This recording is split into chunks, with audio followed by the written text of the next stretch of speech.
Hello. My name is Aelith. At dinner, my father raised a glass to my sister and called her the real daughter. My mother handed her the diamond ring she once promised me when I was 15. The next morning, he texted me, not to apologize, but to ask why the mortgage hadn't been paid. For years, I paid their bills, kept their house from being taken, cared for them when no one else did. And they erased me. In one toast, one gesture, one lie. What happens when the daughter you discard decides not to stay quiet anymore? Would you still call her selfish after everything she gave? Would you still think she was the problem when the truth comes to court? The heat hung over Charlotte that afternoon, thick and unmoving, as Silas and I pulled into my parents' driveway. Their white-columned house sat beneath oak trees heavy with green leaves, a postcard version of Southern perfection. I'd helped them save it years ago, wiring money every month to keep the mortgage alive. It was spotless now, not a leaf out of place, like an exhibit of everything I had sacrificed to maintain. Silas parked near the porch. "You okay?" he asked, resting his hand on mine. "I'm fine," I lied, forcing a small smile. I wasn't. My chest felt tight, like I'd been holding my breath for 3 years straight. The front door opened before we reached the steps. My mother, Verena, stood there in a coral dress, her perfume already reaching us. "You made it," she said, smiling, though her eyes flicked past me to Silas. "You look tired, honey."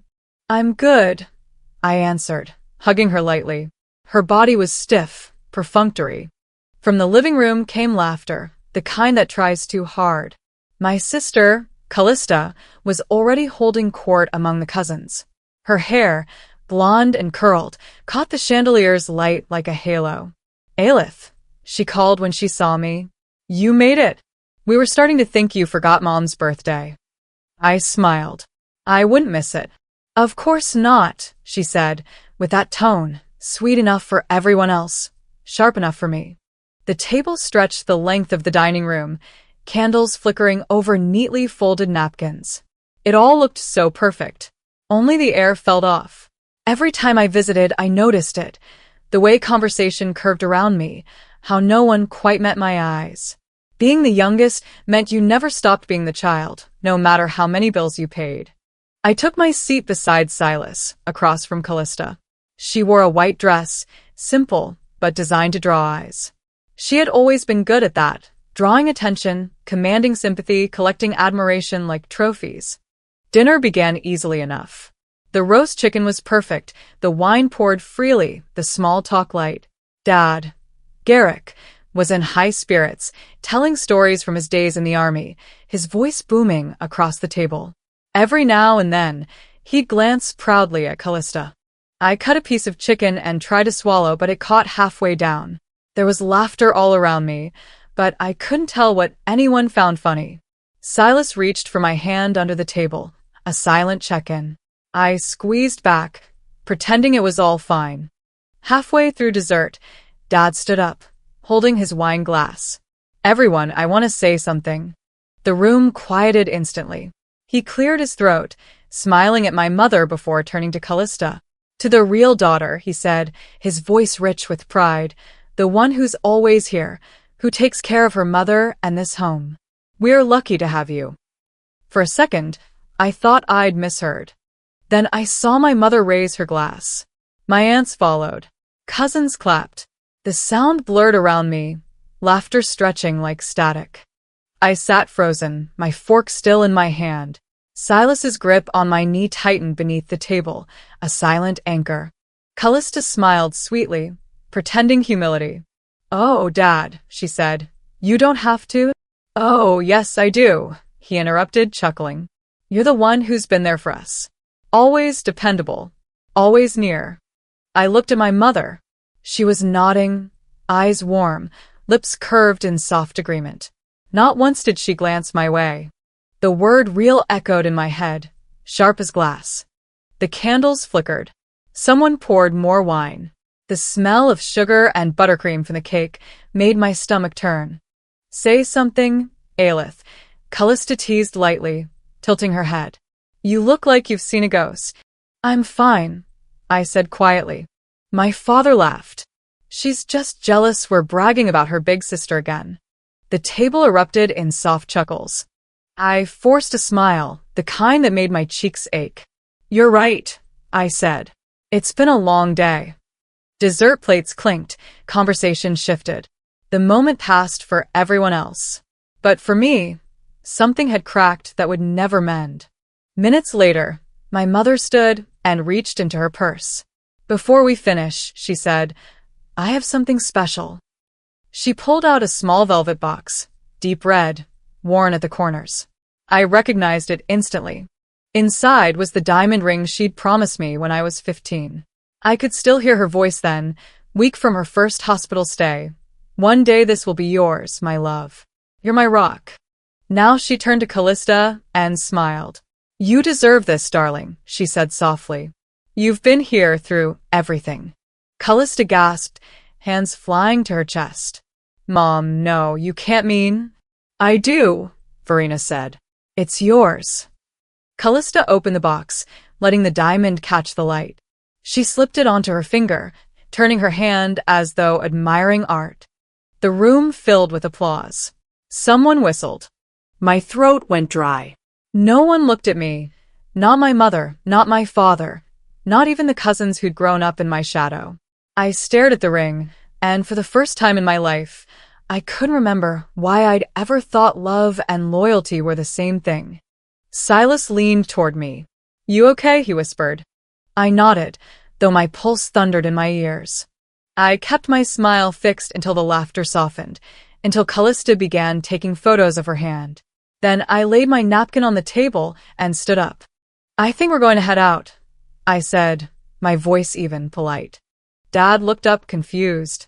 Leaving already? The night's young. I'm tired, I said. Thanks for dinner. No one argued. No one asked why. Silas rose beside me. The legs of our chairs scraped quietly against the hardwood. We walked to the door. I could feel their eyes on my back, but heard no goodbyes. Outside, the air was cooler, the cicadas humming in the dark. Silas opened the car door for me. I slid inside, closing it with care, as if a loud sound might break me completely. As he started the engine, the house glowed behind us, bright, perfect, full of laughter that no longer belonged to me. Neither of us spoke as we drove down the tree-lined street. The road was empty except for the steady rhythm of tires on asphalt. My hands rested on my lap, motionless. My phone buzzed once inside my purse, but I didn't look. I stared out the window, watching the reflection of the house shrink behind us until it disappeared. For years, I'd thought that helping them, sacrificing for them, meant I belonged. Tonight, I finally understood. I'd been useful, never wanted. When the light turned red, Silas reached for my hand again. I didn't pull away this time. We sat there until the green returned, silent, the hum of the engine filling the car. And then, against the quiet, my phone buzzed again.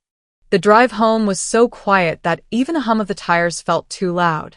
I didn't look at my phone until we were almost at our exit, and when I did, the screen lit up with my father's name. I didn't open the message right away. Instead, I turned the phone face down on my lap and stared out the window. By the time we pulled into our driveway, the house lights from the street lamps cut through the windshield. I got out without a word. Silas followed behind, unlocking the door as I slipped off my shoes and left them by the mat. The air inside smelled faintly of cinnamon from the candle I'd left burning that morning, a normal scent in an evening that had been anything but. I went straight to the kitchen, poured water, and finally looked at the text. It was short, like most of my father's messages. The bank says the mortgage isn't paid. What did you do? No greeting, no question about how the dinner had gone. No trace of last night's smile. Just business. I stared at it for a long minute. The absurdity hit me like a wave. The man who'd raised a toast to my sister as his real daughter now needed the daughter he'd erased to keep his house standing. I laughed, but it wasn't the kind of laugh that made you feel better. It was the kind that leaves you hollow. Silas walked in, jacket over his arm, face tired. Everything okay? I held up the phone. He's asking why the bank hasn't been paid. His eyebrows rose. You're kidding. Wish I was. I sat down at the kitchen table, still wearing the dress from the night before. My reflection in the window looked like someone else, someone older, worn, and done pretending. What are you going to say? He asked. Nothing yet, I said. I need to think. The clock on the microwave ticked past midnight. I left the message unopened after that, setting my phone on the counter and walking straight to bed. The next morning, sunlight slipped between the blinds, painting lines across the hardwood floor. I woke before Silas, before our son stirred in his room. The silence of morning is different. It doesn't accuse you like the silence after betrayal. It gives you space to think. I made coffee, black and bitter, and sat at the same kitchen table. My dress from the night before hung over the chair where I'd left it. My phone buzzed again. Another message from my father. You need to call the bank. I didn't answer. Instead, I opened my laptop, the familiar hum of the machine grounding me. I logged into my bank account, scrolling through months of transfers, every mortgage payment I'd made since Mom's first hospital scare. 3 years of payments. Thousands of dollars. Every transaction neatly lined up like proof of loyalty that had never been acknowledged. I thought of that dinner table, the clinking of glasses, the sound of everyone clapping for Callista. All that noise, and somehow my silence had been the loudest thing in the room. I took a long breath, letting the coffee cool in my hands. The anger that had simmered last night wasn't hot anymore. It had settled into something colder, clearer. I'd spent years fixing problems for people who never once asked if I was okay. Maybe that was my mistake, believing that love meant carrying everything alone. Silas appeared in the doorway, hair still messy, eyes soft. You didn't sleep. I didn't want to, I said. He came closer, looked over my shoulder at the laptop screen. You're really going to stop paying? I met his eyes. Yes. I think they've had enough of me, holding the roof over their heads. He nodded slowly, cautious but understanding. If you want me to text him. No, I said, closing the laptop. I'll handle it. By mid-morning, the decision was made.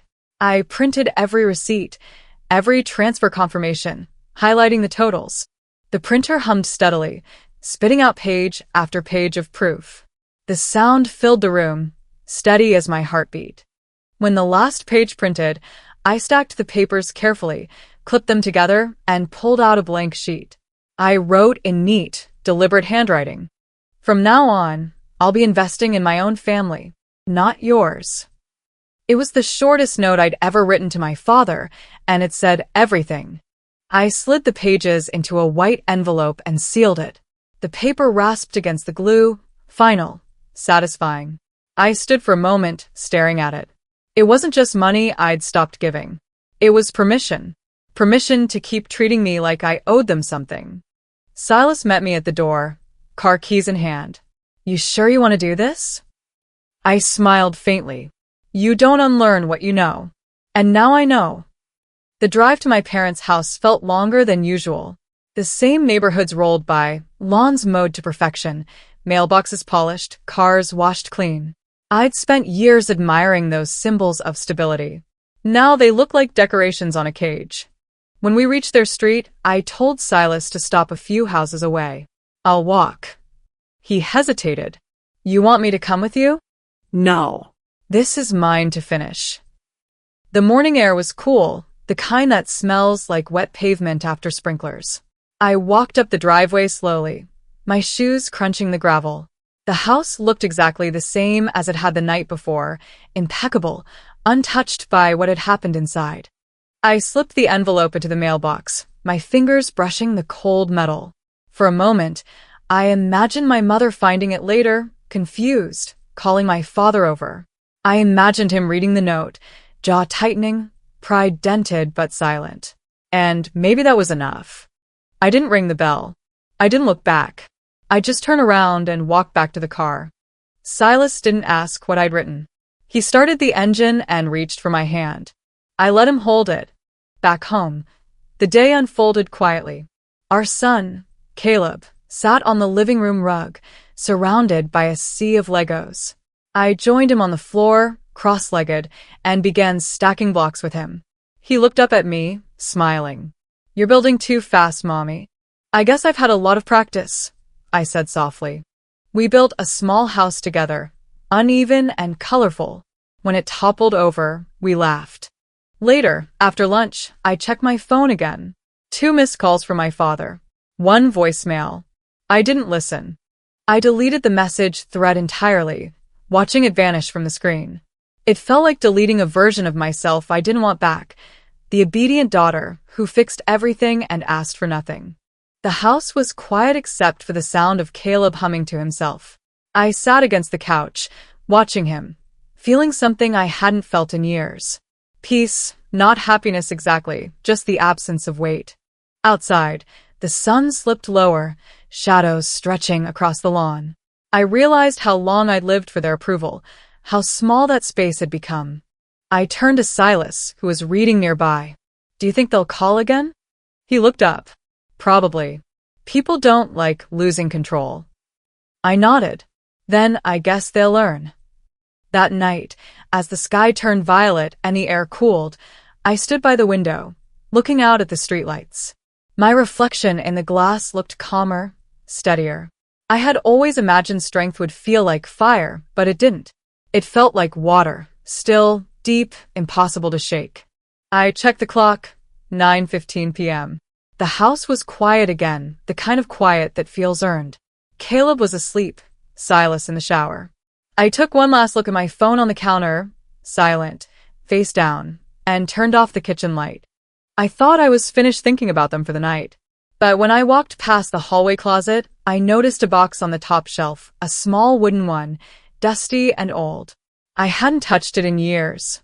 I stood there for a moment, fingers hovering above it, before pulling it down. Later that night, I opened a box of old letters and found the one that nearly broke me. I carried the box to my bedroom, careful not to let it slip from my hands. It was lighter than I remembered, but still held the same weight in my chest. The corners of the wood had dulled over time, the varnish chipped in places. I placed it gently on the bed and sat beside it, letting the silence settle around me. The house was quiet. Caleb had gone to sleep an hour ago, his favorite blanket tucked under his chin. Silas was finishing up emails in the office, giving me space without asking questions. He was good at that, knowing when to step in and when to give me room to unravel. I ran my fingers over the lid of the box. I hadn't opened it in years. It had followed me through 2 moves, a marriage, a birth. And yet, it still smelled faintly like my childhood bedroom. Lavender and something floral, the way Mom's closet used to smell before everything shifted. Inside were things I thought I'd forgotten. A photo of me and Callista in matching Easter dresses, both of us grinning like we didn't know the world could split people apart. A friendship bracelet from a girl I hadn't spoken to since high school. A crumpled concert ticket from a night I'd cried in the parking lot afterward and pretended I had fun. And at the very bottom, beneath some pressed flowers and a faded birthday card, there it was. A letter. The envelope yellowed at the edges, my name written across the front in my mother's handwriting. To Aelith, 2005. My breath caught, just slightly. I hadn't seen that letter in years. Maybe not since the day I got it. I remember crying the first time I read it. I remember holding onto it like it was proof of something, that I mattered, that I belonged. I opened the envelope slowly. The paper inside was folded neatly, the creases sharp, preserved like a promise. My darling Aelith, if anything ever happens to me, I want you to know what you mean to me. You are my rock, steady, kind, wiser than your years. I see so much of myself in you, and yet you're stronger. I don't say that enough. I know I've leaned on you more than I should have. I hope you never feel like that was a burden. You've always made things better, even when no one noticed. One day, I want you to have my ring. Not because it's expensive, but because it's a piece of me, and I want you to carry it forward. I love you more than I can say. Mom. I sat there, the letter trembling in my hands. The ink hadn't faded. The words were still the same. But the meaning, they felt so far away now I could barely believe she'd ever written them. The same woman who gave that ring to Callista in front of a dozen family members, without even glancing at me. The same mother who'd smiled and said, "You deserve this, darling," like I had never existed in the equation. I folded the letter carefully and set it down beside me. The ache in my chest wasn't just grief. It was something deeper. Displacement. Like I had been rooted to something for so long, and now that anchor had been sawed off without warning. When did I stop being her rock? Was it when I moved out? When I got married? When I started making choices she didn't agree with? Or had I always been just the one she leaned on when it was convenient, the safety net, never the centerpiece? A tear slipped down my cheek. I didn't bother wiping it away. Callista didn't get that letter. She didn't hold our mother's hand in the hospital after that car accident. She didn't sleep in a chair for 3 nights straight when Mom refused to stay on oxygen. I did. I did all of that, and somehow none of it counted. I got up slowly and walked over to my desk. The hum of the streetlight buzzed outside my window, a reminder that life moved on even when the past tried to hold you in place. I pulled open the drawer and started gathering everything. Statements, emails, medical receipts, proof. Not because I needed validation, but because I was done letting people rewrite my part in this family. They wanted to pretend I was never there? Fine. But they weren't going to rewrite history without a fight. I labeled a folder. Verena Estate, Aelith Records. Not dramatic. Not angry. Just a name for what had always been true. I was the one holding it all together. The next hour passed quietly. I typed, scanned, saved. The rhythm of it helped. Gave me control in a world that had just tried to erase me. When Silas peeked in, I looked up. "You good?" he asked. "I'm working," I said. He didn't push. Just nodded and left the door ajar. After another few pages, I went back to the letter. I placed it on top of the others, like it was the cover to the story they'd tried to bury. "You want to rewrite history? Let's see how much paper I've got." I turned off the desk lamp, leaving the folder open. I wanted to see it first thing in the morning. A reminder. Not of who they saw me as, but of who I've always been. And just when I thought the past had hurt enough, someone sent me a video. The email came in just after lunch, while Caleb was down for his nap, and I was working through a spreadsheet for one of my clients. It was from a name I hadn't seen in years, Laura Jensen. We'd worked together at the credit union before I left to take care of Mom full-time. She was sharp, discreet, and not the kind of person who sent messages without a reason. The subject line read, "You'll want to see this." I opened it cautiously. Her message was short, like a whisper that didn't need raising. Confidential. Forwarded from someone I trust. Look at the jacket. Attached was a video file, silent, grainy, black and white. It showed a woman at an ATM, withdrawing what looked like a large amount of cash. Her back was to the camera, but the coat was unmistakable. It was the vintage tweed coat I'd given Mom 5 Christmases ago. The one I saved for weeks to afford because she said she always loved that 1960s Jackie Kennedy style. Callista had never liked it. She called it old lady chic. Yet here she was, standing in my mother's coat, withdrawing money from an account I recognized as one of my parents'. My chest tightened. I clicked pause, then rewind, watching again. The withdrawal. The coat. The bag she slung over her shoulder. The same one she flaunted last year at brunch, claiming it was a gift from a sponsor. My hands clenched into fists on the table. There was a time I would have excused this. A time I would have said maybe she was helping. Maybe she had permission. But that time had passed the moment our father raised a glass to her and called her the real daughter. I closed the video and leaned back in my chair. My throat burned, not with tears, but with something more corrosive. Disgust. That night, after Silas tucked Caleb in and kissed me goodnight, I stayed up scrolling through Facebook. I shouldn't have, but I did. And there it was.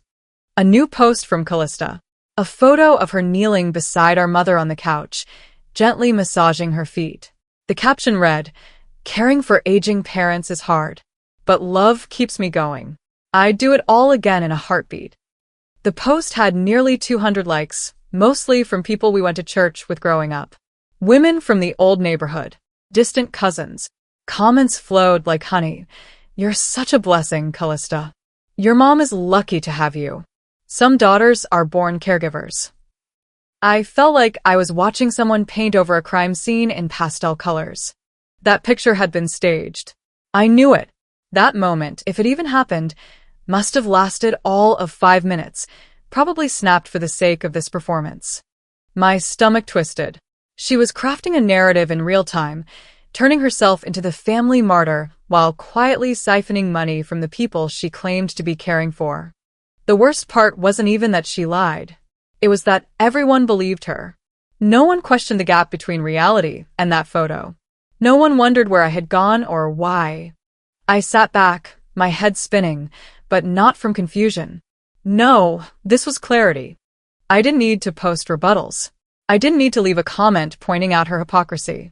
That would have only fed the story she was trying to build, me as the bitter sister, the jealous one who couldn't stand to see the spotlight shift. Instead, I opened my notepad and began listing everything I remembered. Dates. Transactions. Times Callista claimed she took mom to the doctor when it was me who drove through rush hour traffic. Times she bragged about buying groceries when it was my card that paid for them. I included the video Laura sent. I marked down the Facebook post. I took screenshots. I wasn't gathering ammo for social media war. I was building a case. They wanted to make this public? Fine. But I was going to fight this where it mattered, where pictures and filters didn't erase facts. 2 hours passed before Silas walked in. I didn't hear him at first. I was too deep in sorting PDFs and scanning my own bank statements. He placed a cup of tea beside me and sat down. Still at it, he asked gently. I nodded. She posted a photo with mom. Said love keeps her going. He didn't say anything at first, just looked at me with the kind of patience that comes from witnessing someone you care about unravel and hold themselves together at the same time. You okay? He finally asked. I'm done being quiet, I said, without looking up. They want a perfect daughter? I'm about to show them the price tag. He didn't ask for details. He didn't need to. I opened my email, typed out a simple line to my attorney. I'd like to meet. There's more you should see. Then I pressed send. I don't know if it was the caffeine or the fury, but I didn't sleep that night. I sat at my desk with the folder open, the lamp casting long shadows across the room. I kept thinking about that coat, the one Callista once mocked. I remembered how happy mom was the day she got it, how she wore it to church the next week, bragging to the congregation that her youngest had taste. And now it had become part of a costume. Another prop in Callista's curated tragedy. I stood, stretched my aching back, and looked in the mirror above the bookshelf. My reflection looked tired, sure, but also steady. Something in my face had shifted. I wasn't the same woman who left that dinner a week ago with a napkin clenched in her fist and silence stuck in her throat. No, this version of me was ready. Not for revenge, but for truth. But before I could fight the lie, another one came straight from my mother's mouth. The call came the next morning. I just poured a cup of coffee and sat down at the table with my laptop when my phone buzzed. The name flashing on the screen stopped me cold, Mom. I stared at it for a moment before answering. Hello. Her voice was softer than usual, sweet in a way that set off alarms. Hi, honey. I've been thinking about you. It had been weeks since she'd called. Not since the dinner. That's unexpected, I said carefully. I miss your voice, she went on. You sound tired. Are you sleeping? I almost laughed. I'm fine, Mom. What's going on? There was a pause, just long enough for me to know what was coming next.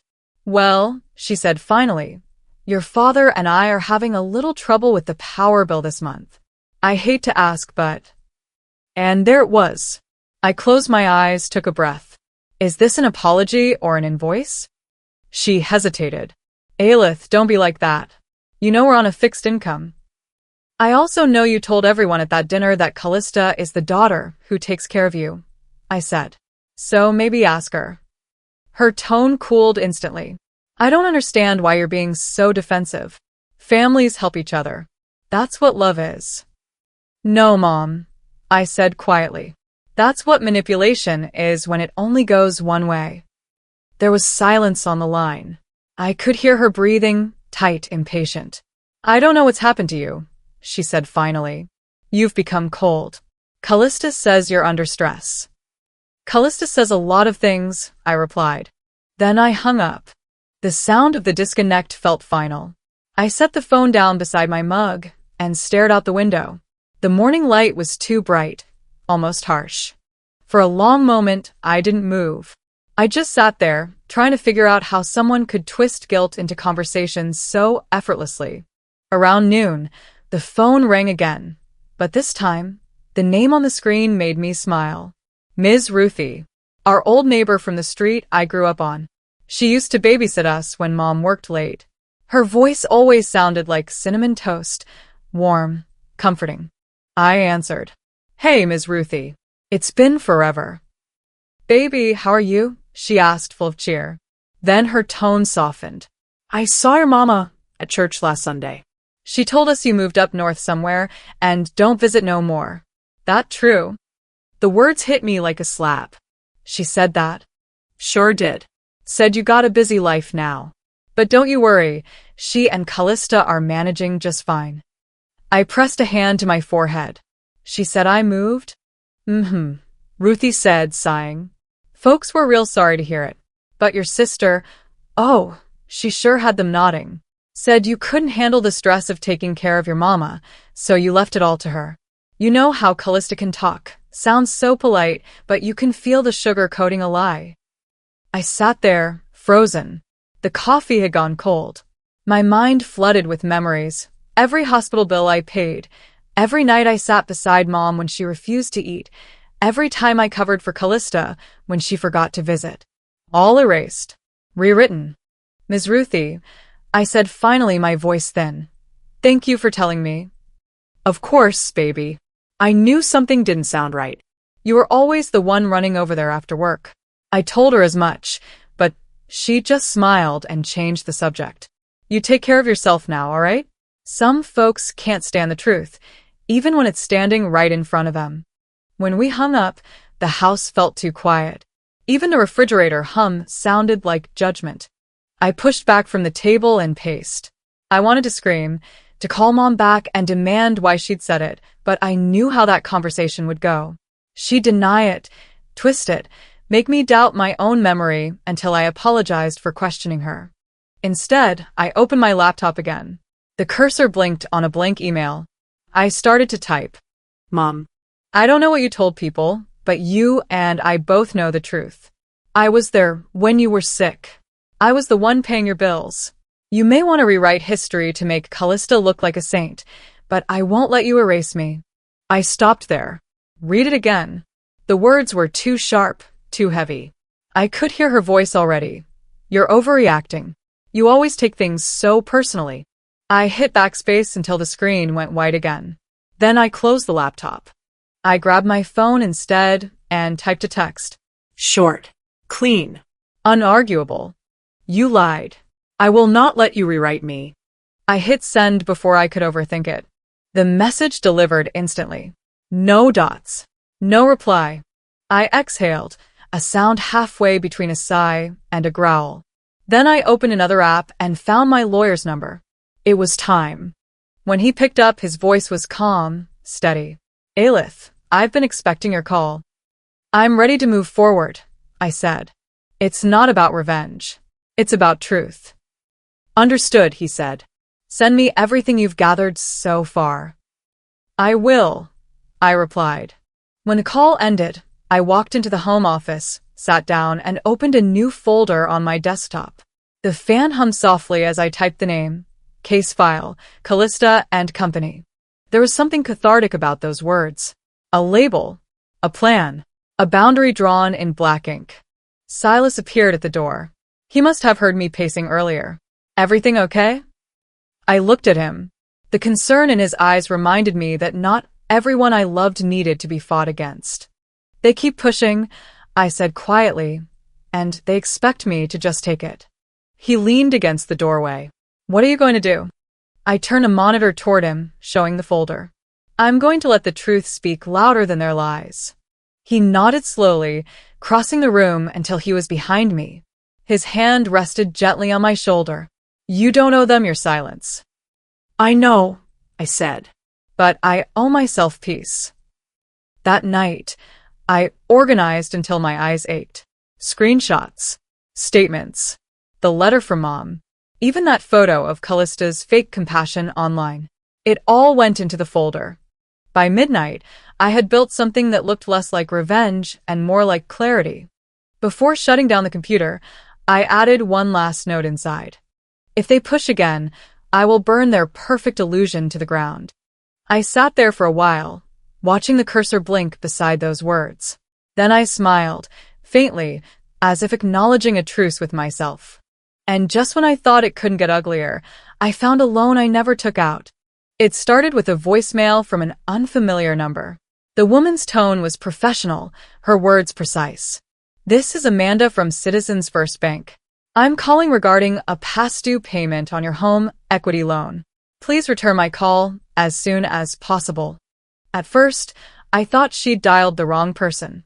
I didn't have a home equity loan. I didn't even own my parents' house, at least not legally. I replayed the message twice, then deleted it, assuming it was a mistake. But that afternoon, another call came. Then an email. When I picked up, the woman's voice was calm. "Mrs. Pierce? We've sent several notices about your delinquent account." "There must be a mix-up," I said. "I don't have an account with you." There was a pause. I heard her shuffle papers. "Our records show a loan opened 2 years ago under your name. Address of record." She read my parents' address. My stomach dropped. "That's my parents' house," I said. "I didn't take out any loan for that." "Would you like me to send the documentation on file?" "Yes," I said, gripping the edge of my desk. Minutes later, an email arrived. Attached was a scanned document, 3 pages long. The first page listed my name, address, and social security number. The second had the loan terms. The third made my hands go cold. A signature. My signature. Except it wasn't mine. The loops of the A were too round, the tail on the H too sharp. Whoever forged it had tried to copy the way I signed documents, quick and slanted, but they didn't get the rhythm right. "Mrs. Pierce?" the banker asked on the line. I swallowed. "I didn't sign this," I said. "Then I suggest filing a fraud report," she said gently. "And you may want to check your credit report. This might not be the only account." After I hung up, I sat perfectly still. I could hear the faint ticking of the clock above the stove, each sound like a pin in my spine. I opened my laptop and went straight to the credit report site. My hands trembled as I typed. When the page loaded, my breath stopped halfway through. 2 loans. Both opened within months of each other. One listed home repairs at my parents' address. The other, a cash disbursement made just 2 weeks after Callista moved back home to help. The total debt, nearly $50,000. It was impossible, unthinkable, but also exactly the kind of thing that fit too neatly with the pattern I'd been uncovering. I printed the reports, each line screaming betrayal in numbers and dates. The paper curled warm from the printer, the ink still smelling sharp. When Silas came into the kitchen, I was staring at the stack like it might disappear if I blinked. "What happened?" he asked quietly. I slid the papers toward him. "Apparently, I've been busy taking out loans I didn't know about." He skimmed the pages, then looked up. "You're kidding." "I wish I were." He sat beside me, eyes scanning the details again. "The address, the dates, this is your parents' place." "I know." The silence between us thickened. Silas rubbed his jaw. "You think Callista?" "Yes," I said, cutting him off. "And maybe Mom helped. She's the only one who'd have access to my social security number. I gave it to her years ago when she needed help refinancing." His jaw tightened. "That's a federal crime, Aelith." I laughed once, short and bitter. "So was forging my name." He stood, pacing. "We need proof." "I'm already 1 step ahead," I said. "I'm meeting the lawyer tomorrow." He hesitated, then pulled a small flash drive from the drawer by the microwave. "Then you should see this first." "What's that?" "There's something I didn't tell you." His tone was careful. "Remember when Callista came by a few months ago? You were at work. She and your mom had me fix something on the computer." "Yes." I recorded part of their conversation. Not intentionally at first. I had the security camera on in the study because of that break-in last year. It caught their audio. I frowned. Silas, what are you talking about? He plugged the flash drive into my laptop. The file opened automatically. The footage was grainy, but clear enough. Mom sat at the dining table, papers spread out in front of her. Callista leaned over her shoulder, tapping a pen. It's just paperwork, Mom, Callista's voice said, coaxing. You said Aelith told you to handle things. You're helping her. Mom's voice was small, hesitant. I don't know, honey. Her name's on it. It's still her house, isn't it? She owes you. After everything you've done for her. My stomach turned. Then Callista's tone changed, silky, persuasive. You said you wanted to make it easier on everyone. Just sign it. She'll never know. Mom exhaled shakily. Then I heard the scrape of a pen against paper. The video ended there. I sat in silence, staring at the paused frame. The image of my sister smiling faintly, eyes bright with self-satisfaction, was burned into my mind. Silas watched me carefully. I didn't know how to tell you. I wasn't sure if you were ready to see it. Ready, I said, my voice low. I've been ready for the truth since the night they called her the real daughter. I shut the laptop, stood, and walked to the window. The sun was setting, streaking the sky in muted orange. I pressed my palm against the glass, needing the cold to anchor me. That was my name she used, I said quietly. My identity. My future. They didn't just take money, they took my integrity and my silence. Silas came up behind me. So, what do we do? I turned to him. We fight. The next morning, I dressed early, a dark blazer over my blouse, hair pulled back tight. I didn't want to look angry. I wanted to look like someone impossible to dismiss. At the lawyer's office, I laid the folder on her desk, bank statements, credit reports, the forged documents, the video file. She studied each one with careful hands. When she finished, she looked at me with quiet resolve. This is serious, Aelith. But it's also clear-cut. You have the proof. We'll file immediately. I nodded. We're not waiting anymore. She gave me a thin smile. Let's hold them accountable. As I left her office, the morning air felt sharper, cleaner. For the first time in years, I wasn't the one holding up their house of lies. I was dismantling it brick by brick. And then the lawsuit arrived against me. It arrived on a Tuesday, a week after I handed my lawyer the evidence, an envelope from a local law office, crisp and heavy, addressed to me in typewritten font. I opened it at the kitchen counter while Caleb played with magnets on the fridge. Silas was out back, fixing the fence. I pulled out the folded documents and scanned the header. The words blurred before my eyes. Plaintiff, Verena Pierce. Defendant, Aelith Pierce. Cause of action, undue influence. Coercion, property fraud. My knees buckled, and I sank into the nearest chair. They were suing me. My own mother, accusing me of manipulating her into signing over financial control of their home. The very same house I had spent years saving from foreclosure. There were statements included. Sworn affidavits. Claims that I'd coerced her when she was sick. That I'd exploited her confusion. Callista's name was never mentioned, but her fingerprints were all over it, too polished, too rehearsed. I pressed the pages flat and read them again, slower. There was no room for misunderstanding. They were painting me as a thief. I sat frozen, my fingers cold around the edges of the paper. My phone buzzed twice on the counter. I didn't check it.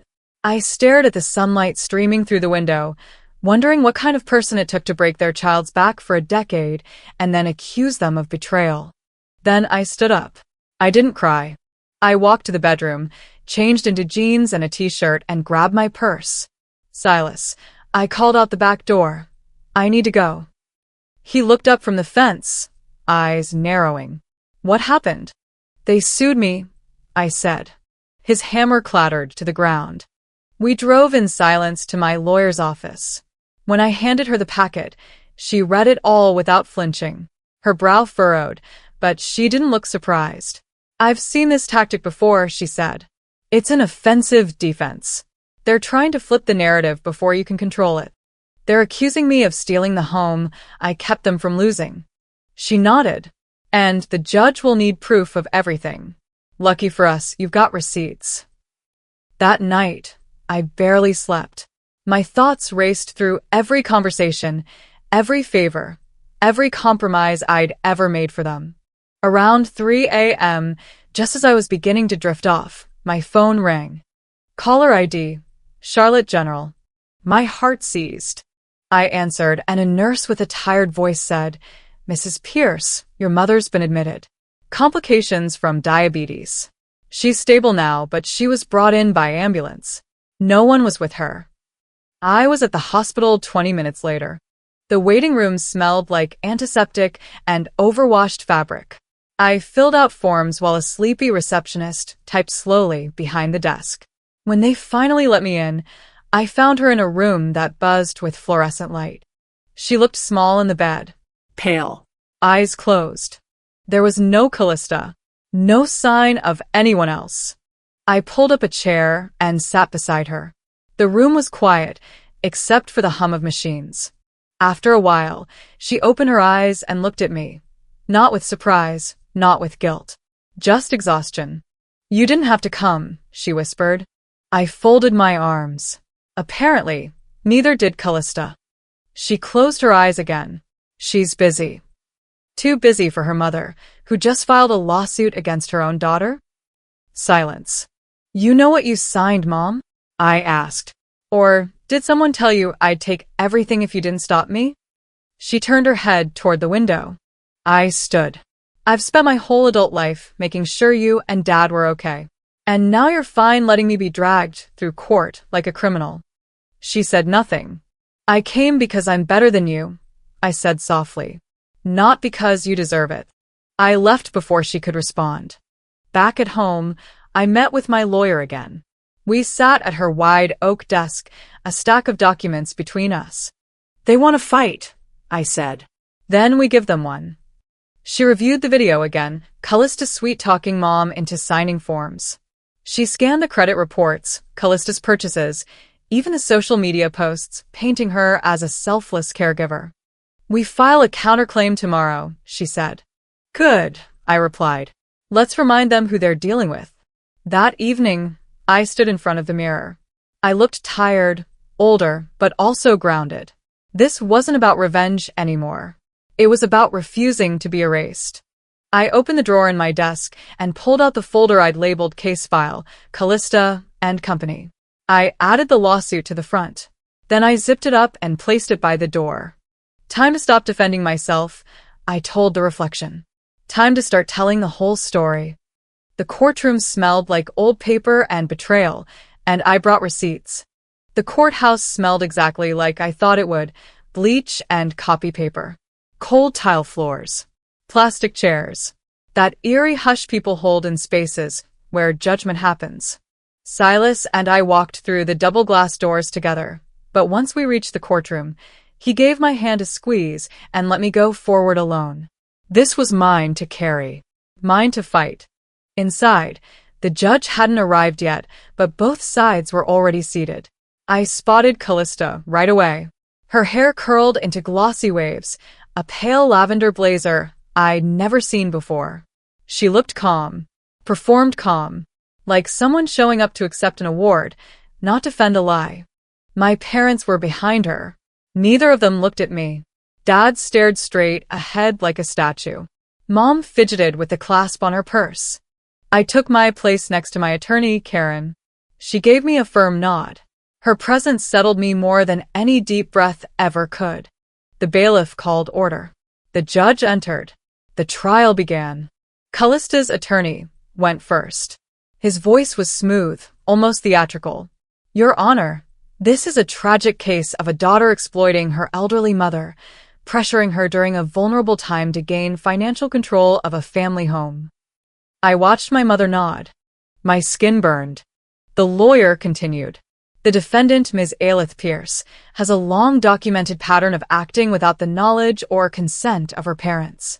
She convinced her mother to sign over paperwork under the guise of help, and then proceeded to drain accounts, shift ownership, and lock her sister out of access. There was a pause. A dramatic one, like a bad movie script. Karen leaned toward me. Let him finish. Then we work. When it was our turn, Karen stood slowly. She didn't posture or overreach. She opened the file.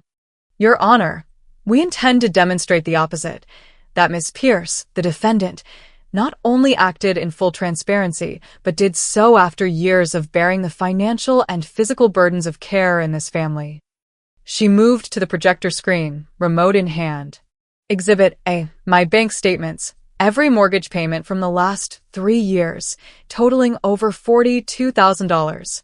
Exhibit B, pharmacy receipts, insulin, medical visits, emergency room copays, paid from my personal accounts. Exhibit C, the loan documents, the ones I never signed, traced to the time Callista moved back into the house. Karen turned to the judge. And now, Exhibit D. This is security footage recorded inside Ms. Pierce's home. She hit play. The courtroom went quiet. The screen showed Callista, leaning over my mother, whispering, "It's just paperwork, Mom. She'll never know. You said she told you to help." My mother nodded in the video. Her voice was faint. I just don't want to make her upset. Callista's voice was honeyed. She's always dramatic. This'll make things easier. Then the sound of pen on paper. The judge paused the video, looked over his glasses. Is that the plaintiff in this video? Karen nodded. It is. The judge turned to Callista's lawyer. You have anything to counter that? He cleared his throat. We question the context of the recording. It may have been taken without proper consent. Karen interjected. We'll address admissibility in the brief, but the content is unaltered and time-stamped. The judge nodded. Continue. We moved to the final exhibit. Karen slid a manila envelope across the desk. This, she said, is the original notarized will. It names Aelith Pierce as the primary beneficiary of the property, signed 3 years ago, before any health events were in question. The judge opened it, read quietly. I couldn't hear his thoughts, but I could feel the air shift. He turned toward my mother. Mrs. Pierce, did you sign this document? Mom hesitated. Her voice was so soft I almost missed it. Yes. Did your daughter threaten or pressure you in any way? No, she whispered. Then why are we here? He asked, not unkindly. She didn't answer. Dad didn't move. Callista stared at her lap, eyes dark. After a brief recess, the judge returned. The room stilled. In review of the evidence presented, he began, including financial documentation, digital proof, and testimony. This court finds in favor of the defendant, Ms. Aelith Pierce. The gavel fell. Just like that, it was over. Outside the courthouse, the sun was glaring. Silas was waiting, leaning against our car, a coffee in each hand. He saw my face before I said anything. You won, he said. I took the cup and nodded.